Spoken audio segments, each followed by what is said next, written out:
Setauku ya, itu ada istilah yang selalu berulang kali ada disebutkan di dalam Al-Quran, yaitu adalah nutfah dan alaqah. Menarik nih topik ini. Jadi aku join di podcast ini. Betul banget. Dan ternyata 14 abad tahun yang lalu itu di Al-Quran sudah ada dan ternyata berkesinambungan dengan sains modern yang ada pada saat ini. Dan hari ini kita akan bahas dengan tim yang sangat kece awis ini. Ya, di sebelah saya ada Mbak Tiara ya. Hai semuanya, aku Tiara. Aku di sini bakal bantu jelasin nutfah dan tahapan-tahapan pembentukan manusia dari segi biologis. Nanti kita bakal lihat-lihat bareng nih, pasti ada sambungannya dengan yang ada di dalam Al-Quran. Mantap. Dan di sebelah kanannya Mbak Tiara ada Mas Adam yang akan menjelaskan dari sisi perspektif Al-Qur'annya. Ya, bismillahirrahmanirrahim ya. Perkenalkan, saya Adam Ramadhani. Di sini saya akan membantu teman-teman setelah para penonton untuk memahami bagaimana Al-Quran itu menjelaskan dan menggambarkan bagaimana penciptaan dari kita itu mulai dari awal. Bismillahirrahmanirrahim. Dan di sini tentu didukung oleh tim di balik layar kita. Ada Enda, terus ada Adam, ada Rifda, ada Lia juga. Oke, kita lanjut ya dari yang paling dasar dulu. Nah, apa sih itu nutfah dari kacamata biologi Mbak Tiara? Oke, jadi ini penting banget ya buat dipelajarin lebih awal apa sih nutfah itu. Secara biologi, nutfah itu merujuk pada arti titisan atau benih yang ukurannya sangat kecil yang berfungsi untuk membuahi ovum. Kemudian dari ratusan sperma yang dilepaskan, hanya beberapa yang bisa tembus ke tuba falopi dan hanya satu yang bisa tembus ke ovum. Begitu. Tambahan sedikit ya, sperma yang berhasil itu sebenarnya bukan sembarang sperma. Ada proses seleksi ketatnya. Dari 200 sampai 500 juta, hanya ratusan yang tembus ke tuba falopi dan hanya satu yang menembus ovum. Ini itu benar-benar survival of the fittest ya. Subhanallah. Dari ratusan juta itu bisa seleksi dari ratusan. Terus kalau udah nembus sel telur itu bakal gimana Mbak Tiara? Nah, di sini nih kita perlu bedain ya antara nutfah dan nutfah amsyaj. Nutfah sendiri itu berarti sendirian, yaitu benih sendiri dari laki-laki. Begitu pula dari perempuan. Cuma beda di penyebutannya aja. Kalau perempuan itu namanya disebutnya nutfah nisa. Nah, ketika sperma ini berhasil menembus ovum, nanti itu akan menghasilkan zigot. Dan zigot ini yang bisa disebut dengan nutfah amsyaj, yaitu gabungan antara dua nutfah. Nah, terus zigot ini memiliki 46 kromosom yang lengkap yang nantinya akan menjadi awal pertumbuhan dari manusia. Oh, bedanya berarti di situ ya. Kalau nutfah sendiri itu benihnya, Ya. sperma sama ovum. Sedangkan kalau nutfah amsyaj itu ketika sudah bergabung menjadi zigot. Betul banget nih Dam, amsyaj itu memang mempunyai arti gabungan atau campuran. Zigot itu memang hasil dari gabungan antara sperma dan ovum. Nah, menjadi yang awalnya 2 sel haploid menjadi 1 sel diploid. Kemudian setelah terbentuk zigot itu bergerak cepat menuju rahim dengan proses cleavage. Kemudian ia menjadi blastosit sekitar hari ke-5 hingga hari ke-6 dan mulai implantasi. Wah, keren banget ya penjelasannya. Nah, sekarang Mas Adam. Sekarang pertanyaannya di Al-Quran itu ada membahas 2 hal dan jauh sebelum ilmu embriologi modern 2 hal ini sudah disebutkan. Nah, itu bisa diceritakan dulu sebelum kita mendengarkan ayatnya. Ya benar. Jadi di Al-Quran itu ada 2 ayat dari 2 surat yang berbeda yang menyebutkan nutfah tapi dalam konteks yang berbeda. Jadi di ayat pertama itu ada di surat Al-Mu'minun, yaitu di Al-Mu'minun itu menyebutkan nutfah. Nutfah itu cuma secara umum yaitu adalah benih yang ditempatkan di tempat kokoh. Oke, lalu yang kedua itu di surat Al-Insan itu menjelaskan secara sedikit spesifik yaitu adalah nutfah yang bercampur. Minta tolong untuk dibacakan dong. Oke, Yang pertama pada Quran surat Al-Mu'minun ayat 12 sampai 14. A'udzu billahi minasyaitonir rajim. Bismillahirrahmanirrahim.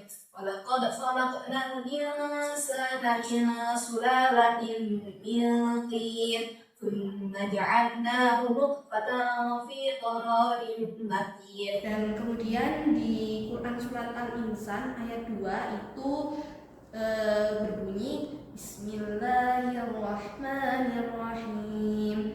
Inna khalaqnal insana min nutfatin amsyaj nabtalihi faj'alnahu sami'an basira. Masya Allah, indah sekali.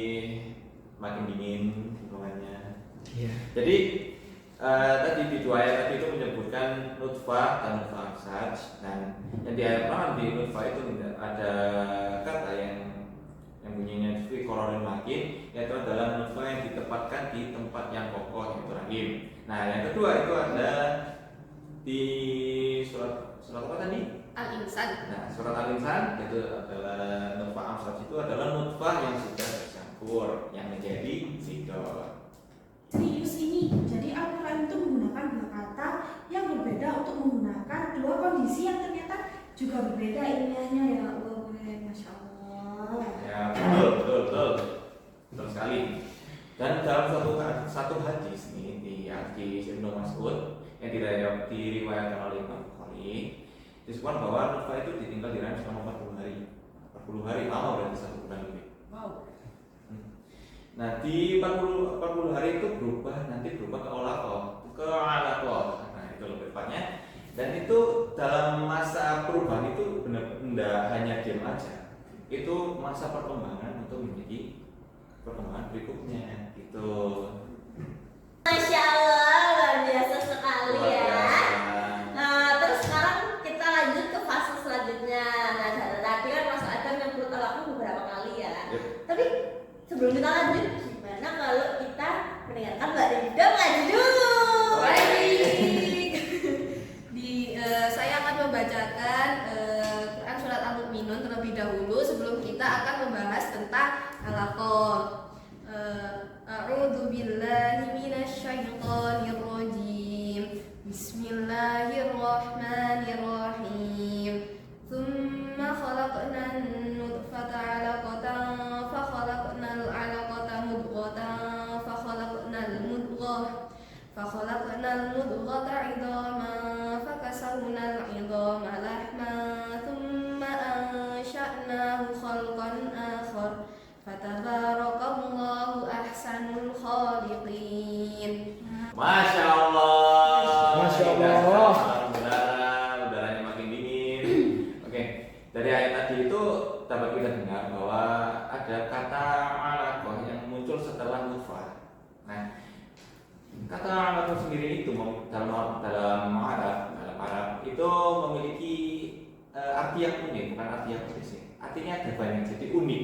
Makna. Iya, sama aja. Apa bedanya? Jadi lanjut.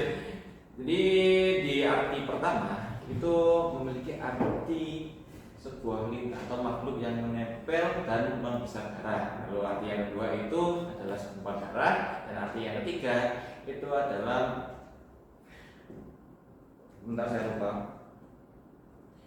itu adalah sesuatu yang menempel dan bergantung.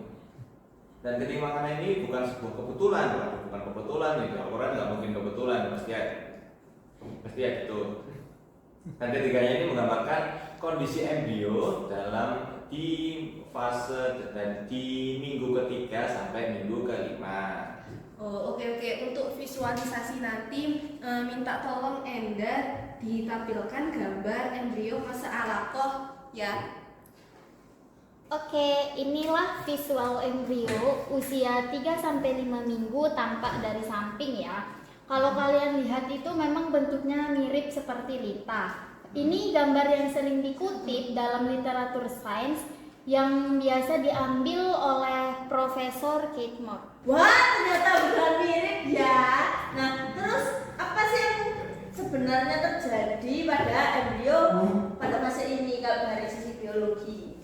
Nah, ini yang keren banget. Ketiga makna tadi ternyata terjadi bersamaan di fase yang sama, yaitu fase secara morfologi, secara mekanis, dan secara fisiologi. Secara morfologi, bentuk embrionya itu memang sedikit mirip atau menyerupai dengan bentuk lintah.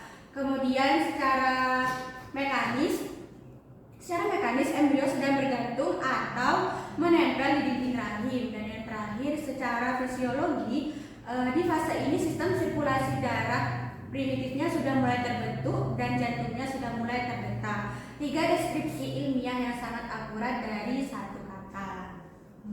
Ini banget sih aku dari mendengarkan penjelasan tadi ini ya. Dan ada satu kata lagi yang tadi kalau nggak salah disebutin sama Mas Adam ya. Itu kayak ada 3 kata atau kondisi yang mengcover ilmiah sekaligus. Gimana caranya kalau bukan dari Allah nggak sih? Masya Allah. Masya Allah.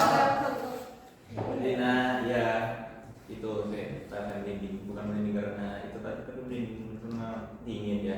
Jadi inilah juga yang disebut para ulama itu sebagai ilmi, yaitu adalah mukjizat ilmiah dari Al-Quran. Oh, jadi 3 makna alaqah itu ada lintah, gumpalan darah, sama bergantungan ya. Nah itu semua menjadi dalam satu fase ya berarti. Yap. Betul banget, dan ini nih yang membuat para ilmuwan itu takjub. Tanpa teknologi mikroskop dan pencitraan modern, kita ini tidak mungkin mengetahui arti ini. Tapi secara Al-Quran sudah menyebutkannya dengan presisi dari 14 abad yang lalu. Luar biasa banget ya obrolan pada siang hari ini. Tepuk tangan dulu. Nah, sebelum kita tutup, aku mau dengar satu-satu dari kalian tentang kalimat kesan dan pesan, mungkin dari yang satu persatu, mungkin mulai dari Tifda. Kalau dari aku yang paling berkesan sih waktu perbedaan nutfah dan nutfah amsyaj. Itu 2 kata yang berbeda untuk menjelaskan 2 proses ilmiah yang berbeda juga, dan Al-Quran itu udah bisa membedakan dari berabad-abad yang lalu, dan itu bagi aku wow banget sih. Nah, setuju banget nih. Dan fakta yang paling bikin aku tercengang saat risetnya Karl Ernst von Baer itu baru menemukan ovum manusia sekitar tahun 1827. Jadi konsep 2 benih yang bergabung itu baru dipahami sains sekitar 200 tahun yang lalu. Nah, sementara di Al-Quran sudah menyebut nutfah jauh sebelum itu.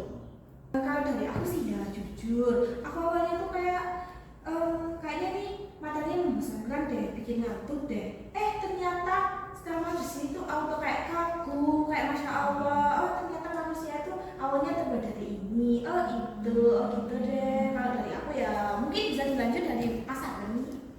Menurut saya ya, ini keren banget ya. Soalnya banyak orang tuh yang beranggapan bahwa agama dan sains itu tidak bisa berjalan bersamaan karena bertolak belakang katanya. Padahal dalam topik podcast kita hari ini justru itu menjelaskan bahwa agama dan sains itu bisa berdampingan dan saling mendukung untuk argumennya masing-masing. Gitu.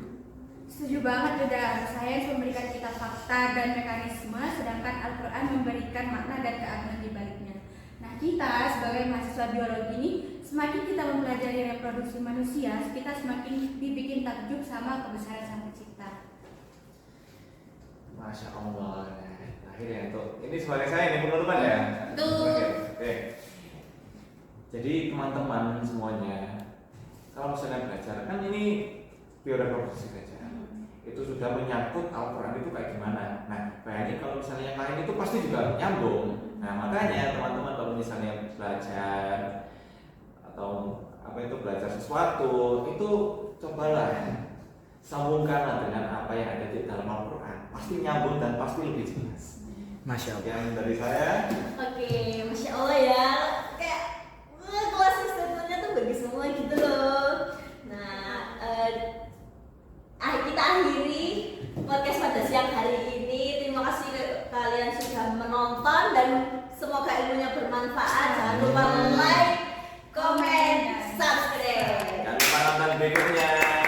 Terima kasih. Wassalamualaikum warahmatullahi wabarakatuh. One is the loneliest number that you